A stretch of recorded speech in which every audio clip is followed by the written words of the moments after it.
万南话，望穿秋水，应该安怎讲？安怎下念念看。内容是从台湾闽南语常用词词典引用。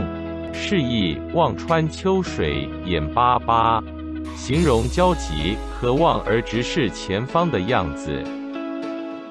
例：伊目睭念念看，望因老母会转来带伊。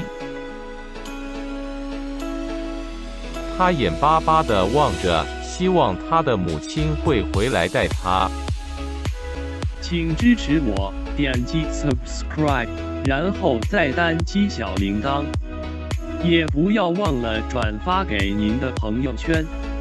谢谢，请点击下面观看同一系列的影片。